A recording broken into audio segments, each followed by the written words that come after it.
കിടില സിനിമ, അതായത് ഓടിപ്പോയതേ അറിഞ്ഞില്ല. അത്ര നമുക്ക് ഫസ്റ്റ് ഹാഫ് ഒക്കെ എങ്ങനെ തീർന്നെന്ന് കൂടി എനിക്ക് അറിയാൻ വയ്യ.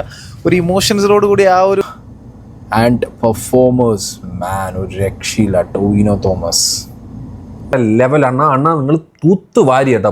പടത്തിനെ കൊണ്ടുപോയത് അണ്ണ നിങ്ങളാണ്, ഒന്നും പറയാനില്ല. ഇപ്പൊ നിന്റെ മനസ്സിന് കുറച്ച് ആശ്വാസം തോന്നല്ലേ?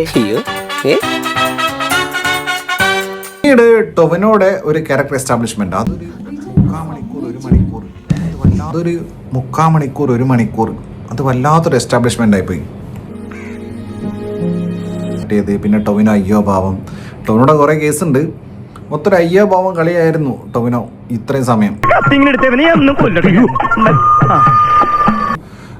ടൊവിനോ ഒരു ചക്കരമുത്തിലൊരു ദിലീപില്ലേ, ഒരു ഭയങ്കര ഇങ്ങനെ ചിണുങ്ങി ഒരു ചിണുങ്ങി അങ്ങനെയാണ് ടൊവിനോ മൊത്തത്തിൽ. നീയാണല്ലോ കോടതി.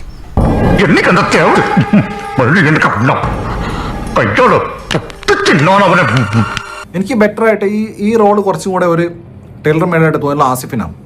ആസിഫ് ഇമോഷണൽ സീനൊക്കെ കുറച്ചുകൂടെ നന്നായി ചെയ്തേനെ. പക്ഷെ എന്നാലും ടൊവിനോ പല സ്ഥലത്തും ഈ ചക്കരമുത്തൽ ദിലീപിനെ പോലെ ഇങ്ങനെ ചിണുങ്ങുക. മൊത്തത്തിൽ ഈ പടം ഭയങ്കര റൈറ്റിങ്ങിൽ ഭയങ്കര ലോ ആയിട്ട് തോന്നി. മാത്യു തോമസിന്റെ ഇതിലുള്ള പരിപാടി എന്ന് വെച്ച് കഴിഞ്ഞാൽ അതുപോലത്തെ ഇദ്ദേഹത്തിന് ഹൈപ്പർ ടെൻഷൻ പരിപാടിയൊക്കെ ഉണ്ട്.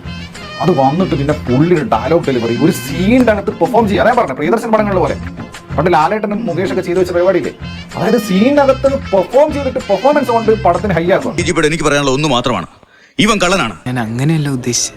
ഇതിന്റെ മേലോടെ കണ്ടുവരുന്നു. മലയാള സിനിമ കാണിക്കില്ല. സിനിമ കണ്ടാലേ മുതലാളിക്ക് മനസ്സിലാവും.